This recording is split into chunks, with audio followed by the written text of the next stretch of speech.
say something really lame like welcome back to my channel, but I'm not going to. So I'm just going to kick straight off with saying I hope you've all got a cup of tea like me, and I've got 10 minutes, I hope only 10 minutes to spend with me, and I'm going to quickly talk about my experience with food while doing Kayla Itsino's BBG program. And I will say I'm not a qualified nutritionist. This is not me telling you how you should eat. This is just me explaining my experience and my journey with food from before BBG, while I've been using the BBG program, and how it's sort of evolved. Okay, so a little background information. And apologies that I'm still full up with cold, so if I sound funny, that's why.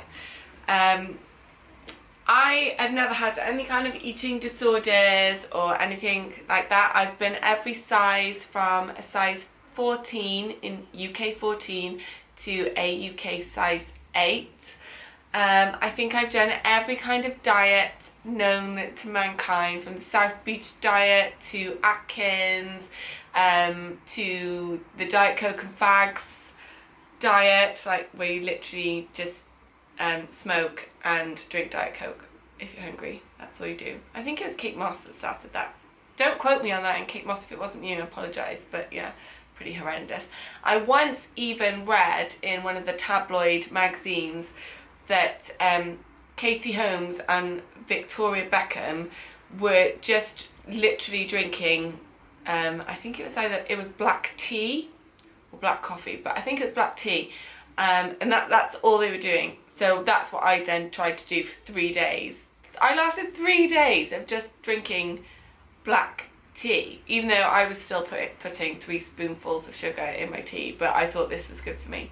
My usual eating habits, regardless of all these fad diets, was I would have one day where I would think it was a great idea to try and eat as little as possible, skip as many meals as possible, and maybe have like a handful of sweets to get me through the day.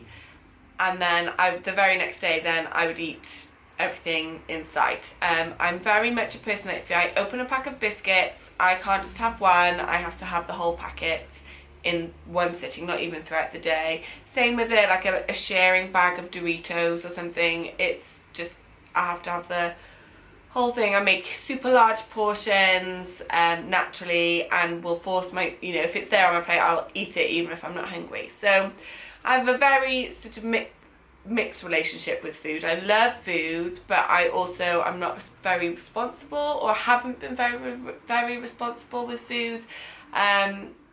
If it's there, I can't resist it, but my inner struggle is that I will tell myself that I shouldn't eat any of it, which is, now looking back, it's just very weird behaviour. And I can't really believe it took me until 34 to 36 to figure it out.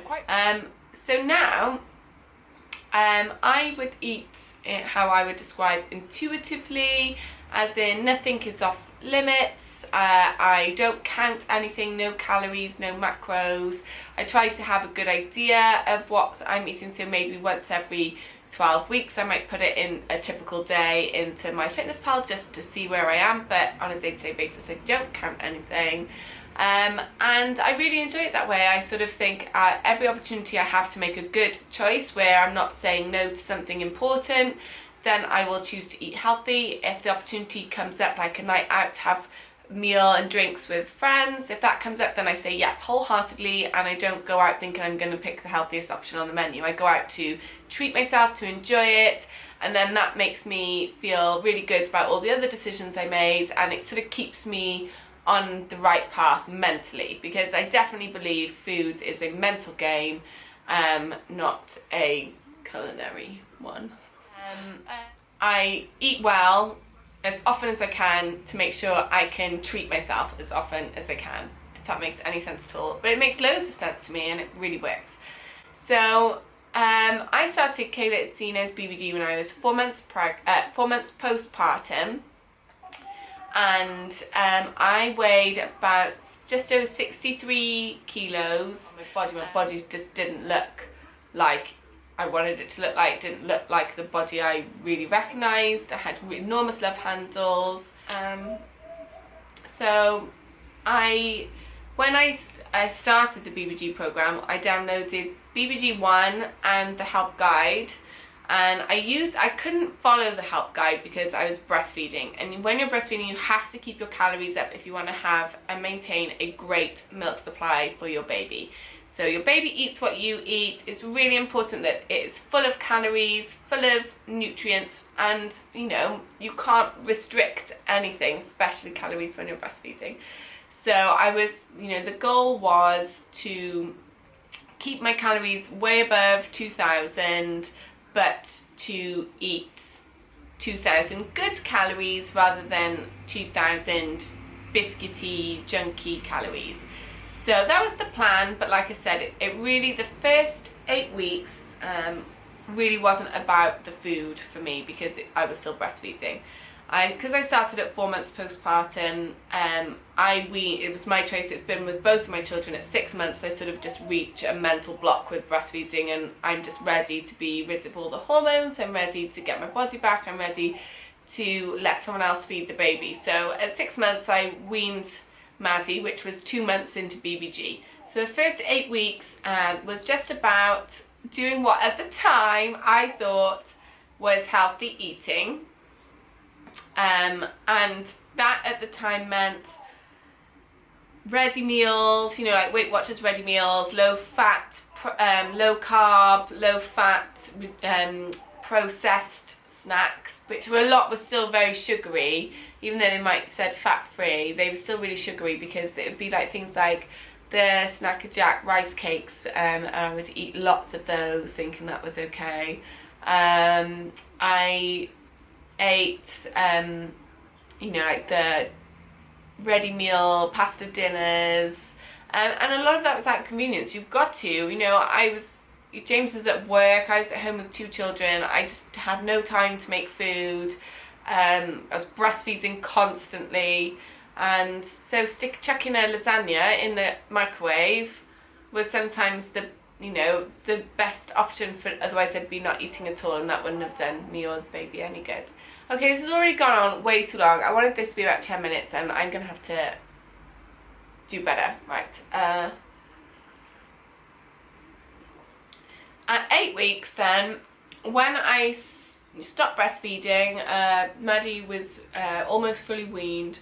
I delved into the help guide then, and I started to really look at this concept of clean eating, whole foods, nutritious foods, not excluding anything, not cutting carbs, not cutting anything but calories, because the idea is that to lose weight, you need to be in a calorie deficit. So I didn't have a fitness tracker or anything, so I didn't know what my total daily energy expenditure was. So I didn't know how many calories I was burning off in the day, but I knew that the recommended guidelines for women to eat was 2,000 calories. So that sort of gave me an idea of they're probably balancing that out, that to maintain your weight you probably burn 2,000 calories a day, so therefore you should eat 2,000 calories a day. That's what I thought. So I thought I need to be under that. Knowing that I was a stay-at-home mum and I wasn't going very far, I wasn't being, apart from my BBG workouts, I wasn't being that active, because it wasn't like I was commuting to work or walking to the bus station or anything. So I knew I was probably not quite expending 2,000 calories a day in energy. So I figured that I would need to be somewhere around 1,600 calories to be in deficit. And this is actually what I think at the time that version of the help guide was sort of saying, that this was a diet lifestyle plan that was based on around 1,600 calories a day. So again, I didn't count anything, but I looked at the meal plan suggestions from the help guides and the portion sizes, like half or a quarter of an avocado or whatever, and sort of worked it out from there. And the idea was I was going to eat whole, nutritious food. I was going to clean up my diet so that there was nothing processed or very little processed food. Get rid of all these ready meals, all the biscuits and rubbish. that I was going to stop putting sugar in my tea and swap that to honey, because it was like it's going from a refined sugar to a naturally occurring sugar, and that I was going to have porridge for breakfast instead of toast with lashings of butter, even though I actually now have quite a lot of toast and butter, but back then it's like no white bread, no white pasta, wholemeal everything, and start to really look at the ingredients on the products and to try and cut out as much sugar as an added ingredient as I could. And I also went in then with the mindset of I would follow this approach of clean eating or whole nutritious food for 90% of my week, and then 10% of my week I would have treats, or I was allowed treats. 10% of the week does not mean one whole day of binging and going mental. That's just a slippery slope of feeling guilty and punishing your body after you've done that. So 10% of the week to me was roughly half a day, or like a dinner, like a takeaway, a meal out, takeaway, and a pudding and some snacks. That to me was 10% of my week. So it wasn't a just sack the day off, binge like crazy, go over the top. It was pick the things you really want to do and do those, but it doesn't compromise the rest of your week and your choices. And I think looking back, it was quite a strict approach, but it was also quite novel because I'd never dieted like that before. It'd either been a cheat day, which, like I said, always was just a slippery slope to quitting, or it had been all or nothing. Like, I'm either fully on a diet where I'm allowed nothing at all that's remotely a treat, or I was, eating packets of biscuits at times. So it was quite novel, and I actually really enjoyed it. And I remember posting on my Instagram that just after 2 weeks of doing this, I saw a massive, well, not massive, but to me it was a massive change in my stomach, as in that is what leaned my tummy out quickly, was going to unprocessed food, because I'd lived on processed food for a long time, getting rid of white pasta, refined sugar, trying to avoid products that had sugar as an added ingredient, and just, actually buying fresh food in and eating that, and aiming to be in a calorie deficit every day and eating around 1600 calories. This worked really well for me, and I think I did this up until I went on holiday in the September, and on holiday I was nervous to go because I thought, it's just, I'm either going to not enjoy it because I'm not going to be able to eat, I don't feel like I can eat what I want to eat, or I'm going to eat what I want to eat and it's all going to be ruined. Neither of those things happened. I just applied the same principles, but just in a less rigid version. So if there was something on the menu I really desperately wanted to eat, I ate it. If there were other healthy choices that were equally as appealing to me, then I would choose those instead, because I wasn't missing out on anything. If I was somewhere where they did the best steak known to mankind in the whole world, and it was a real, like, you'll never get to eat this kind of steak ever again, I'm going to order the steak and all the, condiments that come with it. If it was just a bog standard burger and fries where you can eat that anywhere, then I wouldn't bother, because I'm not missing out on anything. So it was a real eye-opener of a holiday, and I loved it, and I ate loads of muffins and donuts whenever I wanted, but I also seemed to somehow balance it out with eating the occasional salad, having, flatbreads, and obviously food I still enjoyed, so it was good. And I also did lots of walking on that holiday and kept up a little bit with BBG, and it wasn't perfect BBG weeks, but I still did it, and I came back in great shape, and eating more calories actually made my abs more visible. And I've never had more comments than on that holiday, with everyone saying, oh my god, your abs, like, I can't believe it. And it was because suddenly I was eating all these calories, still being active, still making good choices, but just upping the quantity that I was eating, and my body thrived off that and really started to change the definition in my stomach, because being lean and then I guess starting to feed my muscles a bit just had a really, really positive effect on me. So I came home and got massively back into BBG. My food was about, I would say, eating somewhere between 80% to 90% clean and 10 to 20% treats. But my body continued to get leaner for a little while because I was training quite hard, and I still hadn't figured out that I needed, once back home anyway, that I needed to get keep my calories up.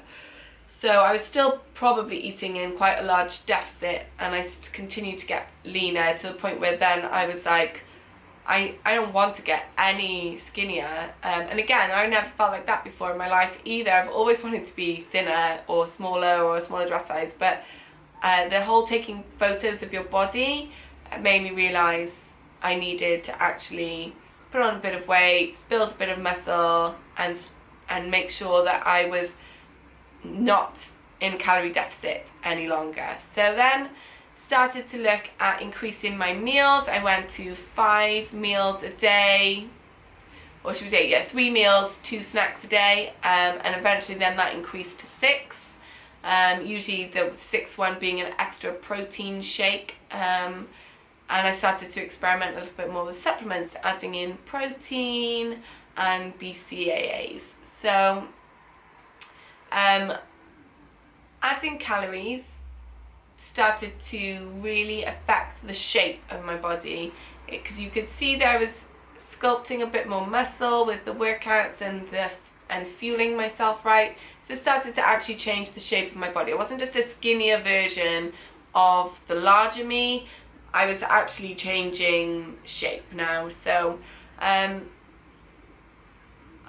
it was a real eye-opener, and I loved actually seeing those changes happen, and I think a lot of that is down to increasing calories. I think it's really important to say that I didn't do this all at once. I didn't just start BBG and then was suddenly like counting macros, lifting heavy, eating exactly the right food. You know, it was just a work in progress. It was just, I'm at home, I have full control of what I buy in for our household, what meals I make for our family, and that's just trial and error.